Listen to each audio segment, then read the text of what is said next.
called in because my other half haven't seen since late Thursday night.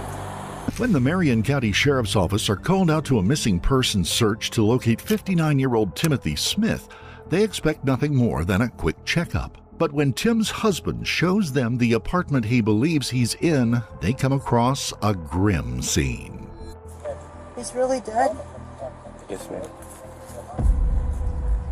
At first, it looks like a tragic accident, but when police start digging beneath the surface, a far more sinister picture starts to form.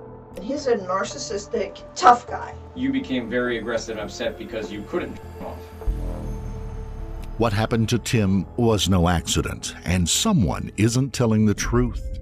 I don't want y'all to be suspects. Officers from the Marion County Sheriff's Department receive a call on Saturday, March the 25th, about a missing person.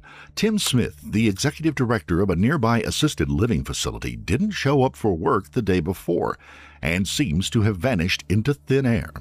His friends and colleagues have tried calling him over and over, but they've gotten no response. He didn't show up for work yesterday. They've called, they've texted. Everybody's called and texted. We don't actually live here. This is his secondary apartment that he uses for his massage studio and other stuff. But his Jeep's been here, the girl's now saying, for almost 2 to 3 days. It hasn't moved, and we can't get a hold of him. This is 57-year-old Herbert Swilley, Tim's husband, the one who called police. Herbert says the last time he saw Tim was Thursday evening when the two of them headed to bed. Nobody's seen or heard from Tim since. The only trace is his Jeep, parked outside their secondary apartment that has been there for a few days. When's the last time you saw him? I went to bed on Thursday night, and I go to bed about 9:30. He finishes doing his medication. I would say about 11 I heard him get up, but that's not uncommon because he gets up and he'll go do Facebook posting for this stuff called Thrive, and he'll just relax and stuff, but I assumed he was still home. Yesterday, Tim's friends called the police for a wellness check, but nobody had access to the apartment. It's only now, with a key from the landlord, that police can actually enter the residence, and the officers head inside. References will have been fixed.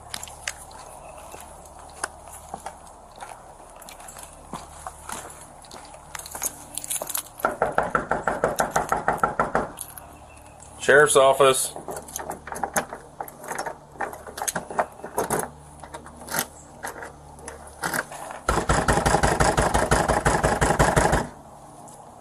Sheriff's Office.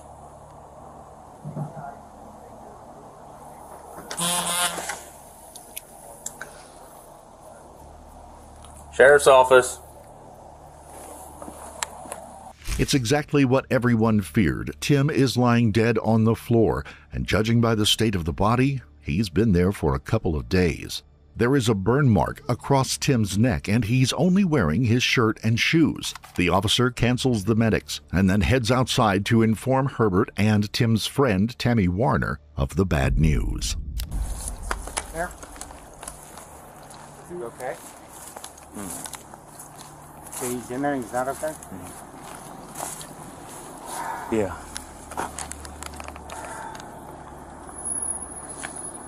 In most of these cases, the reason for a person's sudden disappearance is either down to an unfortunate accident and often self-inflicted harm. The police need to gather more information to get an idea of exactly what's going on. The officer first learns the apartment isn't the couple's primary residence. It's a massage parlor, playhouse, where the two had hosted parties. This is just his Gotcha. massage office, our playroom and stuff like that, because that's what this was set up for, so that way we could host parties occasionally. Herbert's daughter is 20-year-old Jordan Swilley. She lives with Herbert and Tim and will tell the police that she, like her dad, hadn't heard anything out of the ordinary the night of Thursday the 23rd, the last time Tim was seen alive. The two have a secondary apartment set up away from their flat to keep more private activities away from Herbert's daughter.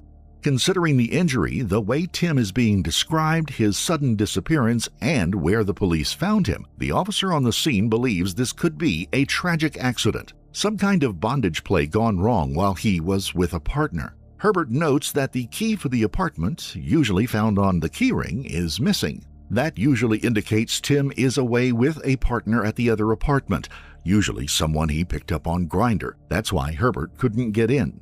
After talking to Herbert a little bit, the police pick up on some more information to paint the scene a bit clearer. Tim and his husband never did drugs. They were several years sober. The risk of drug or alcohol-related induced overdose is pretty slim. Whatever went wrong, Tim was probably fully lucid. Herbert also mentions that he and Tim were in pretty good shape. Herbert points out that Tim has a gun, but it's back at their home. The chance of self-inflicted harm is reduced as a result. If Tim wanted to hurt himself, the odds are good that he would have used his handgun. I know for a fact his gun is not in the black bag because it's sitting on the dresser at the house. Okay. That I know for a fact. The officer takes Tammy Warner, Tim's friend and colleague, aside to ask some more questions. We work together. We've just worked together in the medical field forever. We've been close friends with her and Tim for 10 years or longer. When's the last time you seen him? Thursday. What time was it? We were at work together, so I think I saw him all day. What time did he leave work? He usually leaves around 5.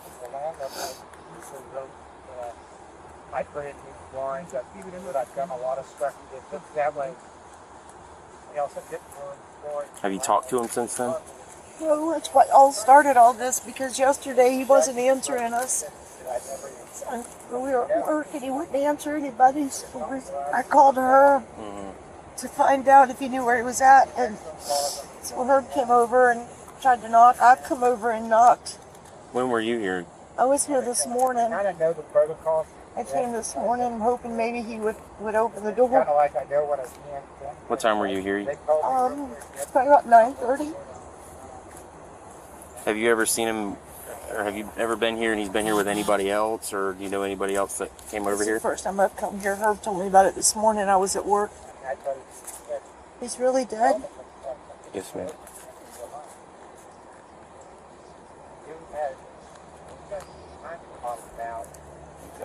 Her version of events checks out.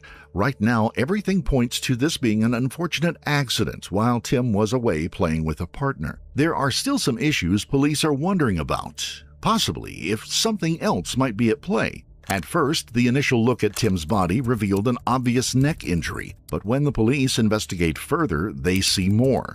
Facial trauma, ligature marks. If Tim did die during an encounter, it would have to have been pretty exceptional to leave marks like these. These marks are usually evidence of a direct assault. Second, the apartment feels off. The police notice that it doesn't look lived in, that objects are placed in full view, and that it looks like some parts may have recently been cleaned. Not exactly the kind of things you would expect to see in the remnants of a late-night encounter. It almost looks staged, and like someone had been covering their tracks, or at least trying to. Third, if Tim was at the playhouse for an encounter, that means someone else was with him. Why did they not report this incident to the police? This is their first lead. The officers decide to start interviewing the people that knew Tim and try to find out if anyone could have been in the apartment with him at the time of his death. The more they follow this case, the more they realize someone is trying to throw them off course. Before they start any interviews, police receive a tip. This is Alex Ezel, a licensed massage therapist and one of Tim and Herbert's friends. The tip alleges that Herbert had ordered a massage from Alex. At the end of it, Alex offered a little more, but when Herbert refused, he became incredibly aggressive and angry. I'm trying to parse through and trying to understand this message here that someone, I'm not going to say who, is alleging that Alex Ezel wanted a happy ending, aka sex massage from Mr. Swilly. Did you ever try, Herbert? Did you ever try to do something sexual with Herbert? Oh, I asked him if he wanted a happy ending. Yeah. But he said no, so that was it. And he didn't want to. He said no. Right. what you're being described as becoming very aggressive and upset for being turned down at the end of the massage. Were you upset that he? No, I didn't care regardless. Okay. The police know Alex and Tim had been in contact a few times already. They wonder if it's possible Alex was the one who was with Tim when he died. They sit him down and start asking questions. How long have you known Tim? He became my client early December. Oh, so only since 2022? Mm-hmm. So not that long. No. Describe him to me. Tell me about him. Recently lost a bunch of weight with bariatric surgery. He wears that vitamin patch all the time. Pretty skinny, frail. Varicose veins on his lower legs. Pretty pleasant guy. Met his partner Herbert. Okay, so pleasant guy. Okay, tell me about Herbert. I've only met him once. He seemed like a really nice guy. He works, I think he does construction or does like odd jobs. But I just met him for I just did one session with him for about 90 minutes. When was that? That was for Herbert's birthday. I think that was December or January. I have to look at my dates. Okay. Had you ever spoke to Tim on his phone before or anything like that? Yeah. And describe to me like what kind of services, what you would do with Tim, or what it would be. Just massages. Okay. And where would those happen at? His first happened at my RV trailer when I first moved here in November. The 4-house apartment complex. Okay, you're describing like a quad. Right. Okay, a quad unit apartment. Okay. And when was the last time you were there? I think the 17th. And when was the last time you spoke with Herbert? Ooh. Oh, I messaged him after I found out that Tim died from a mutual friend. They were friends together, and he notified me, and I told him I'm sorry. And then I saw Herbert posted about it was considered a murder. And he said if anyone knew any information about it. I was like, well, I massaged Tim on the 17th. If that's important, let me know. This is important. Herbert posted on social media that the police believe something more was at play regarding Tim's death. This is how Alex found out, as well as through a mutual friend. Now I've gone through Grindr and Grindr and Adam for Adam have gone through several different applications. Did you and Tim ever have a sexual relationship? He blew me after massages, but not all the time. Was that every one of them, or No. was there anything on March 17th? He blew me after the massage. Okay. Was there ever any? Was this a consensual act? Did he? Yeah, it was always consensual. Did he ever talk to you about? Was this something that him and his husband were okay with, or? Yeah, they're open relationship. Describe to me how he would describe their relationship in that manner. They just said that they were open. They had the house. They sometimes had group events that came over to his house and played. Alex notes that he has been to the secondary apartment where Tim was found dead and that he knows what it's used for. On top of that, Alex tells the police that he's engaged in acts with Tim before and has a Grindr profile. It seems like the pieces may be falling into place, so police ask a few more questions, but his answers aren't what they expect. So, a happy ending would be you doing something to him, right? Right. Okay, and specifically, what would you do to him? Just him off. Okay, and so what's being alleged in this we'll call it an anonymous message here, is that you became very aggressive and upset because you couldn't him off. No, I wasn't upset at all. Okay. Have you ever had any, is there any arguments or problems with Herbert or anything like that? Never. I only met him once. That day his birthday massage, he said he was on a work job, Uh-huh. and he met someone in a trailer and played with him prior, Uh-huh. and he says he wasn't interested.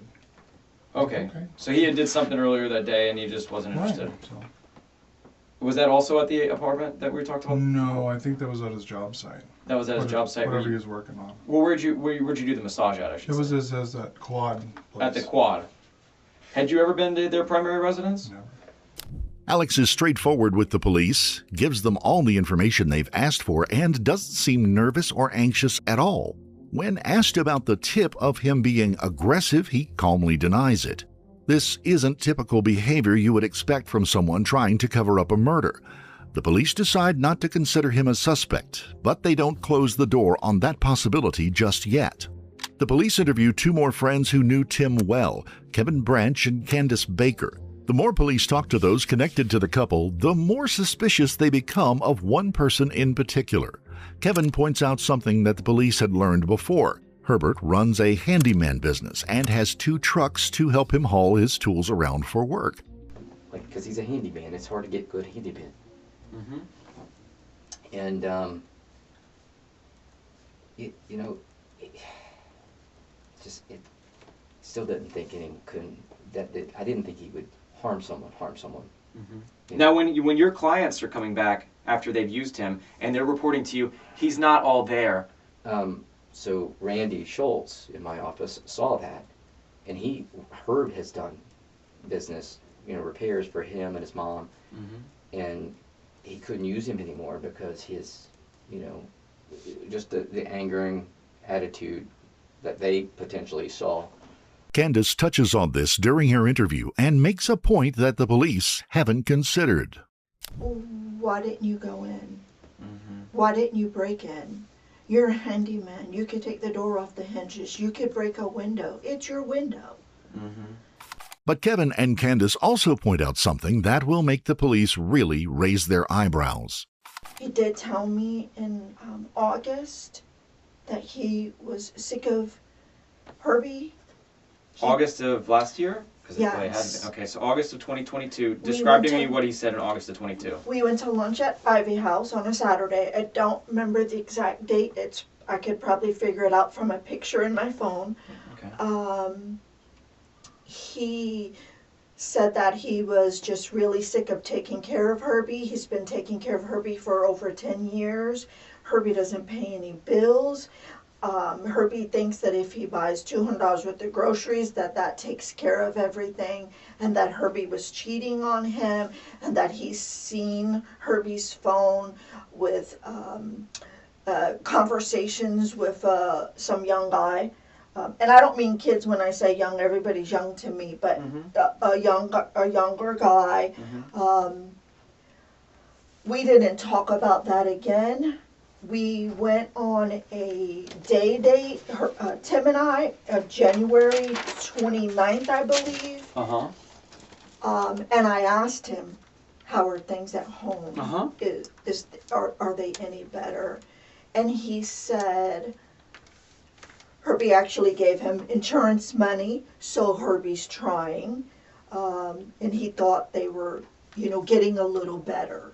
And when you mentioned before Herbert jealousy, what indicators were there that made you think that? The posture, the body language. I mean, if you ever could imagine picking that up on even a male-female couple, just saying you're like talking to the woman, and you could tell there's some jealousy there. Okay. Did he ever vocalize that with you or discuss that with you? No. That's my instincts, just reading body language and posture. It seems there was trouble in the relationship. Kevin notes that a few times he felt Herbert was jealous of Tim. More importantly, Tim had been in an interview process for a more senior leadership role that would have meant relocating to DeLand. While his husband was in the hospital, Herbert gossiped to mutual friends about their relationship issues, something you definitely wouldn't expect from someone in a happy situation. Candace tells the police that Herbert had told the officers he and Tim were in a solid relationship, no troubles. Yet he wanted to collect all of Tim's guns to make sure he hadn't used them on himself. And the way he talked about Tim in the past doesn't match up with what he told police about their relationship. So we we both thought Tim would never hurt himself. So I'm on the phone with Herbie. He's like, Candy, while I got you on the phone, let me go around and find all the guns. See, he's walking. I can hear him say, okay, I got the gun out of his briefcase. He don't have that one. But this makes no sense because he just told the police at the wellness call that Tim isn't, nothing's going on in their marriage. Tim is not depressed. But then you want to come home and search for all the guns. He found the guns that were in the house. He said, okay, I got this one, I got this one. Then he said, let me go get the gun out of the Jeep. Now the Jeep is back at the crime scene. So he tells his daughter, get up, you're going to take me somewhere. They go in the car. I'm still on the phone. Why does he get his daughter up to go out there? To drive her. I don't know. Why doesn't he just... I don't know. Okay, so I he don't gets know. his daughter up. None of it makes sense. And Herbie said, well, Tim brings more guys over there than I do, and we're in an open marriage. And I said, you're what? I just, it could be true, Mr. Pender, but, well, Tim told me a lot of things, like, that were dirtier than that. So I don't know the truth on that. So let's try to set understanding of what an open marriage is. So did he talk to you before about meeting other guys there? No. Okay. So when you're learning about He this was going to studio, do this business. yes, it was Where a men business. would come and pay to be whipped, to be in the swing, Okay. to whatever. Okay. That was like that was a business It was thing. that's the way it began. All right. And then Friday night you learned that this statement from Herbert that it was an open marriage. There's clearly tension in the relationship that Herbert isn't bringing up to the police. Tim is described as outgoing, fun-loving, larger than life, while Herbert is known to be more introverted. In fact, both Kevin and Candace tell the police that Herbert isn't exactly a great guy, and he is prone to bouts of anger. You've also described to me some of Herbert's behavior since you've known him in this 3 years. Let's talk about more specific the way that Herbert can get when he gets angry. Have you or anyone else that you know of ever felt that Herbert's behavior makes them scared or threatened? If he's cornered. Describe to me what he would do if he's cornered. I look at where those instincts, those survival instincts, and where I can only look at my own behavior. I'm trying not to be judgmental here. I know I probably sound that way, but it's like the good wolf and the bad wolf, and it's like the little story with the grandfather and that the grandson said, well, which wolf wins? It's like the one you feed the most. So for me, if I react to ego, I'll listen to the wrong instincts. If I continue to pray every day and try to fill in the goodness, that I don't, I'm calm and I don't overreact and respond and regret something. I'm going to say something I'm going to regret or be hurtful. But he didn't seem to have a control over that. Is there anyone specifically that's ever felt scared of him? People in AA, but there's been no... There was a guy, he blocked Jay apparently. There's a guy named Jay that was questioning him through Messenger on Facebook. Herbie is not an emotional person. He's a narcissistic, old school cowboy wannabe, tough guy. If he hurts your feelings and you're crying, he'll be like, well, I don't know why the fuck you're crying. Like, you hurt your own damn feelings. Like, that's his apology. Okay. He's not very touchy-feely. They're complete opposite. Candace also points out that Herbert's daughter, Jordan, told her Tim and her dad would fight all the time, and that her dad has been violent towards her mom in the past. There is another flaw in Herbert's story, however. Since the police found Tim's body, he's been telling everyone that he and Tim were in an open relationship. Candace, however, doesn't believe this. At this point, the police are convinced that Herbert is lying to them about his relationship with his deceased husband. They've learned that Herbert didn't like the idea of Tim taking on a new job and potentially moving away. Jealousy could easily be a motive in this case. But just because a marriage isn't going well, it does not mean that the husband is the killer. Herbert's version of the events still holds up. Then Candace tells the police something Herbert never mentioned, for good reason. I think during the call to Sergeant Bartlett, you kind of talked about Yeah. that some. Describe to me what he was saying specifically. So I asked him, I said, where are you? Uh-huh. He said, I'm at AutoZone. I said, what the fuck are you doing at AutoZone? Like, his behavior has been sporadic, and I'm trying to give him the benefit of the doubt because everybody does grief differently. Yeah. But he says, I'm getting cleaning supplies. And to detail the Jeep. He's in the Jeep. Yeah. And I said, for what? And he says, Candy, your fingerprints are in that Jeep. A lot of our friends have their fingerprints in that Jeep. I don't want y'all to be suspects. I said, I'm not going to be a suspect. And he said, plus Tim spilled a smoothie, so I'm going to clean the Jeep. But then he said he wasn't going to bring the Jeep to you. He's going to take it to his lawyer. And that's when the next morning he took it to the lawyer and Jordan was calling me because y'all were at the house. This is very troubling, and Herbert's reasoning for cleaning up the Jeep isn't very convincing. Couple this with some of the behavior after the discovery of Herbert's body, and the police start to become very suspicious. First, when the police first arrived on the scene, Herbert wasn't acting the way you would expect. Just so you know, we obviously seeing what we're seeing, there's a lot of investigation and stuff that's just got to kind of try to figure out why we're here, what got us here, and what's going on. I'm sure you've already heard the news, right? Told me he's deceased. That's what they Yeah, told me. that. Yes. That's Okay. it. All right. Yes, he is deceased. Just making sure that had been relayed to you. Yeah. So it's going to take a little bit of work. So I'm just going to have to come talk with you, just get some background, stuff like that, and we'll just go from there. I'll give you any information I Sure. can. Everything I can and everything. So we just got to wait for detectives and stuff to get here and try to piece everything together so we can Right, find try to out figure out what's going on. exactly. You know more, you'll know more. Yeah. It is what it is. This is a man who just learned that his husband is dead after 2 days of searching. Even in cases where there have been disputes in a marriage, the spouse receives the news of their dead loved one. It typically makes them distraught. Herbert is cool and doesn't seem perturbed.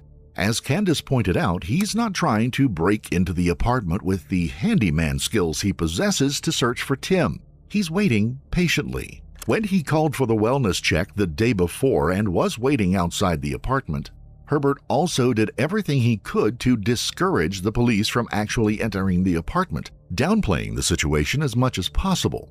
Second, Herbert told the police that he was convinced Tim had met up with another partner that night and had gone to the apartment as a result. But when the detectives go through Tim's phone history, they don't find anything that suggests he had been up to meeting anyone that night. There's no good reason why Tim would have been at the apartment all Thursday night. Thirdly, Herbert is moving on quickly in the days that followed the death. He and his daughter Jordan threw out his belongings, he cleaned up the Jeep to remove fingerprints, and according to Candace, is not cooperating with police to find out who killed his husband. At this point, the police have enough to consider Herbert their prime suspect, but they don't have enough hard evidence to follow up on anything. Most is circumstantial at best, and they still don't have an explanation for how Tim ended up at the secondary apartment. Herbert might have acted strangely after his husband's death, but he still has an alibi, and police don't have a method just yet. Then, some things come in that turn the entire case on its head. The autopsy report done on Tim's body confirms what the police had initially suspected. His death could not have been an accident. The facial trauma, the neck burn, and the ligament marks, also the way his cervical vertebrae was broken, clearly show that he was the victim of an assault. But the autopsy reveals something far more interesting. The toxicology report shows Tim had an incredibly high amount of Benadryl in his system, 2,000 nanograms per milliliter of blood, 30 times the recommended therapeutic amount. This dose doesn't kill Tim, but it made the strangulation that did kill him much easier to perform. This is the final detail that confirms to police that the version of events Herbert has been pushing, that it was some kind of accident involving an encounter, is completely wrong. Herbert's story is falling apart at the seams, and the next wave of information is only going to make things worse. Back when police first answered the 911 call to the apartment, the officers on the scene asked neighbors for any surveillance footage they might have had. This was to see if Tim's Jeep had come or gone while they were looking for him. One neighbor's Ring footage camera didn't show much, but the police grew suspicious of Herbert's story. They asked for the surveillance footage in the surrounding area around Tim and Herbert's home. This turned out to be a huge deal. The camera footage showed that Herbert's white pickup, which he used for work, left the residence in the early morning hours of Friday, March the 24th. How can this make sense, though? Herbert says that he was asleep and had gone through his usual morning routine on Friday. It gets worse. Another camera located at the Triple Crown Trailers picked up the same white truck driving down the road in the direction of the apartment. The same thing was picked up from a gas station camera not too far away. But the most damning footage of all comes from the cameras surrounding the apartment itself. First, Tim's Jeep is nowhere to be seen. Herbert's truck pulls up and a man heads inside. Herbert heads back out, drives away, and then returns with Tim's Jeep to park it there before walking back home. All of this is corroborated by police using Herbert's cell phone details to triangulate his location at all times. There's no doubt about it. This is what Herbert was doing the night Tim died. Herbert's entire story has just collapsed. He definitely wasn't asleep or heading to the gym that morning. This appears to be what really happened. Thursday evening, Herbert was at home with Tim. After somehow administering him an extreme dose of Benadryl to weaken his senses, Herbert attacked his husband and killed him. He then loaded Tim's body into the pickup truck, drove to the apartment, and dumped him on the floor. Herbert set up the scene to make it look like Tim had been with someone else, but had made it too obvious and had even cleaned part of the apartment to get rid of his fingerprints. That helped to tip off police. He then got back in his truck, drove to their residence, got into Tim's Jeep, and drove it to the apartment to make it look like Tim had been there the whole time. Herbert did all of this out of jealousy. Jealousy, bitterness, and narcissism. Tim was a larger-than-life figure, beloved by all, friendly and innocent. Herbert was a nasty gossip, prone to bouts of anger, and was deeply insecure about his husband running away with another man. If Tim had done that, it would have left Herbert financially destitute. When Tim started interviewing for a new higher-ranking job that would mean relocating, Herbert could not allow this to happen. So he murdered his husband in cold blood and then tried to frame it as an accident. Luckily, Herbert's cruelty and jealousy didn't match his intelligence. He left behind a huge paper trail for police to follow. Police immediately placed Herbert under arrest after reviewing the footage, and the state of Florida charged him with first-degree homicide. It's only during his trial that we learn another one of Herbert's tricks. Remember Jordan, his daughter? She told police that she had slept soundly through the night on Thursday, March the 23rd. While testifying at Herbert's trial, however, Jordan tells the jury that she did hear a strange noise during the night, but that her father had told her to tell the police she hadn't heard anything at all. Not only that, Jordan testified that she had been asked by her dad to drive him to the apartment. When the car stopped at the gas station, seen in the surveillance footage, Jordan claimed that her father threw away some kind of pill bottle, possibly filled with the drug Herbert used to sedate Tim. After the deed was done, Jordan said that Herbert started throwing out all of Tim's belongings and trying to claim his life insurance payouts to support his lifestyle, which came to a staggering $330,000. Candace Baker also took the stand during the trial and confirmed that when she went around to Herbert's place, the rug had been thrown out, allegedly because the dogs had peed on it.